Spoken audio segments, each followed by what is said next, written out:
For those who want a challenging zombie survival come simulator, Project Zomboid is one of the deepest, most detailed, and most punishing zombie survival games out there.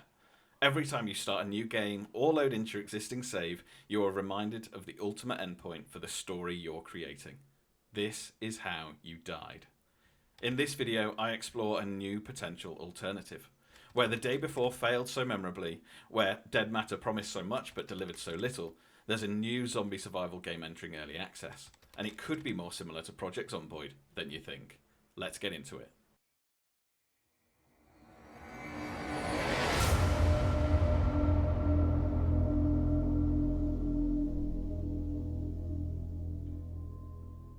For many, Project Zomboid is the pinnacle of zombie survival. Me included, having like others amassed over 1,000 hours in the game. But there are some who are put off by the art style, it being isometric and not a 3D graphics engine. There's some who no doubt struggle to contend with its brutal "you will die" difficulty.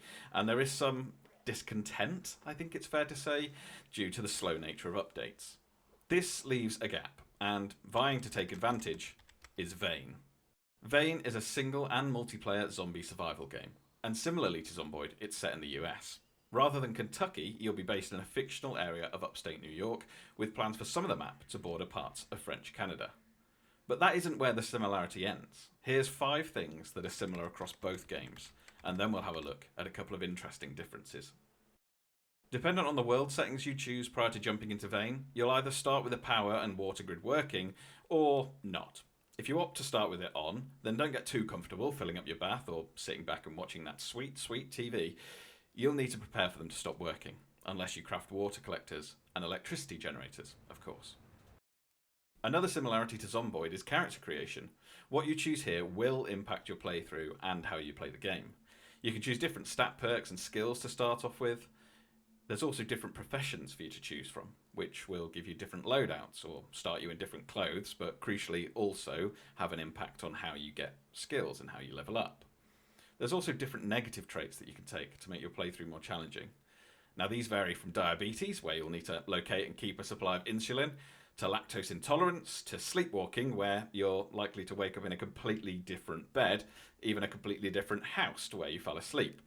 There's also things like a peanut allergy. I've taken that for my Let's Play. I haven't yet forgotten about it, which is a bit of a miracle.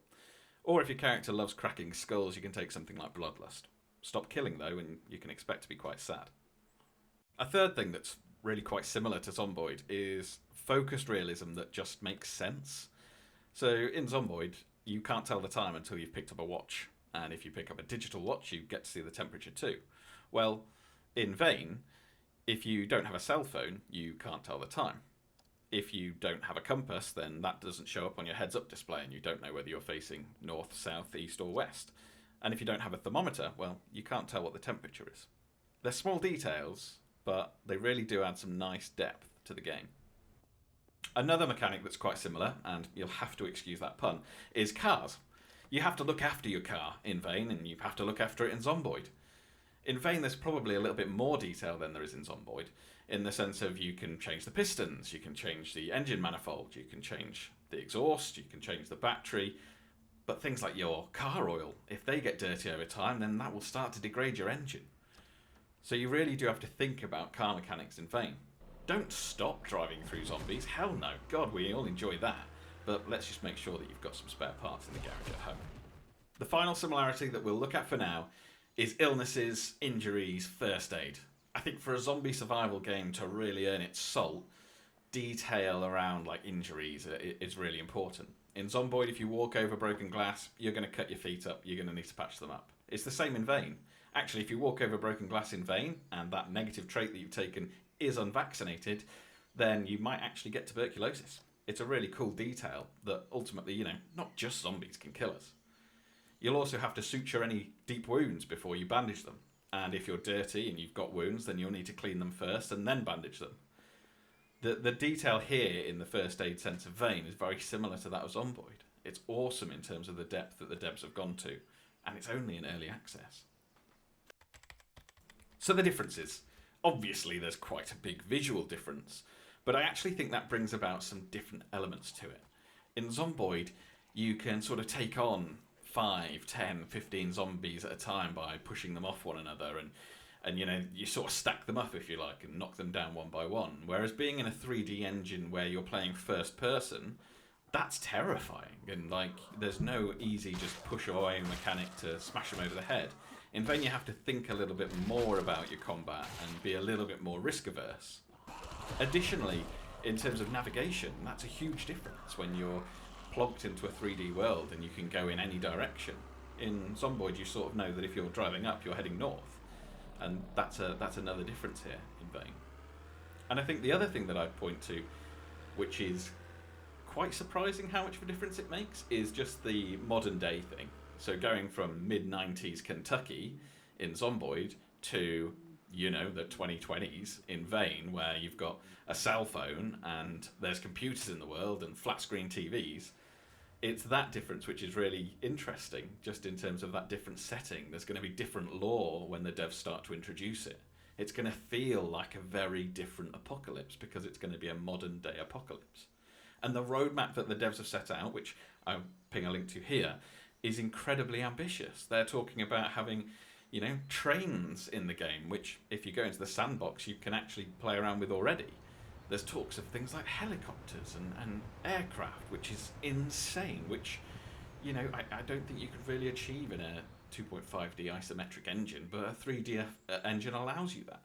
And then there's things on the roadmap like texting and SMS or phone calls, right? Using your cell phone to communicate with other players. There's mods for Zomboid at the moment which sort of enable you to do like radio communication and restoring the radio masts. But the idea of that being sort of a vanilla feature in a game like this is really, really cool.